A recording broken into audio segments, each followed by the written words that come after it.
And joining us now, our College Football Hall of Famer, Tim Tebow. Tim, exciting day when we get to hang out right before the season starts. And now, look, Texas and Oklahoma entering in and coming up next year. Your thoughts? I'm just so excited. I think it's great for the SEC. I think overall it's great for Texas and it's great for Oklahoma. Fantastic brands. People know their brands, nationwide. Shoot, I've been in a lot of other countries and I see, the Longhorn so many places and OU so many places. And I just think it's great for the SEC. I think the SEC is continuing to establish dominance, great teams, great brands. I'm so excited to watch these teams play week in and week out in the SEC. But I got to tell you, Peter, dang, the SEC gave Oklahoma a gauntlet in 2024. Let's talk about, they got to play Texas, Alabama, Tennessee, South Carolina, LSU, Auburn, Ole Miss, and Mizzou. Yep. Come home, man. What a gauntlet year one. Hey, that's like, giving someone a hug and a spanking at the same time. I'm sure OU fans are sitting there going, well, we wanted a little Tebow revenge factor from 08-09 championship game, right? Oh, well, hey, listen, they've had a lot of fantastic teams, been in a lot of big games. This OU brand's going to do great in the SEC.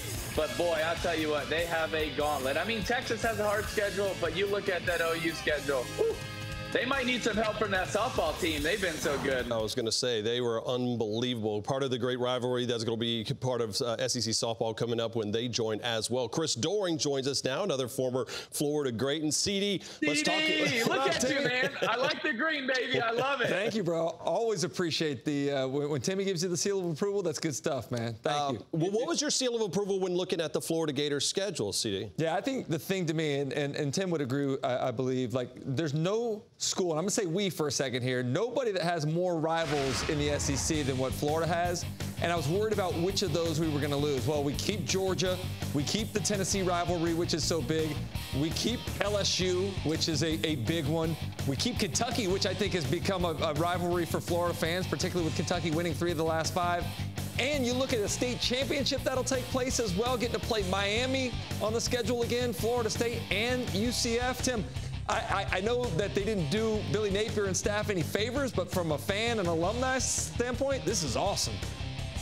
Hey, listen, I love it because of all the big games. I love it because we get to play for a state championship, which, to me as a Florida boy growing up here, playing high school football as well, it matters so much to compete to be a state champion, but then the rivalries, to still play against Georgia, the Tennessee, the LSU, and I agree, the Kentucky game is becoming a big rivalry. So I love it. Those games that they just mean a little bit more than most others. We still have those in play. I love, adding one more game to conference play. Texas, OU, those are going to be great games now in the SEC. Getting to play Texas for Florida, that's going to be awesome. So I just think there's even more good games to watch, and I'm super excited about it. I think that was one of the big things when people wanted to see what the schedule was going to be at, guys, is they said how many of these rivalries were going to be maintained. And, CD, you literally ran into, with a piece of paper going, these were fantastic. How important is that just for the longevity of the conference and historical reference? Yeah, I mean, again, let's not forget, this is a one-year schedule. So after this, we could see, everybody balling it up and starting all over again. But I think in a day and age where college football landscape is changing so quickly and so abruptly, you need to retain some of the history that's made your conference, that made your program so great. So keeping those rivalries, and I think as a whole, the SEC offices did a great job of retaining way more of the rivalry games that I think are important historically than I expected. But for Florida, I just think that, as a guy that grew up in that stadium, as a guy that played there, these are all the games. I would have liked to have seen Auburn if I was being a little bit selfish and a little bit greedy. Seeing Auburn on the schedule, Tim, would have been nice with the history that I had playing there, and I know you played them as well, but I guess we can't get everything we want.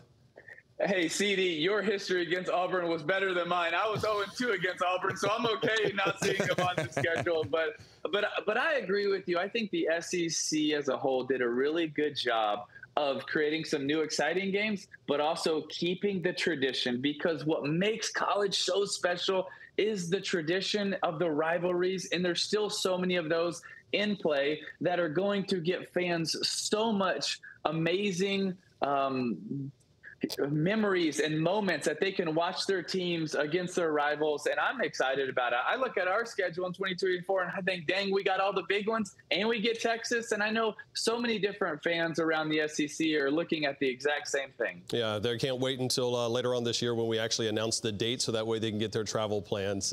Tim, always appreciate the time, man.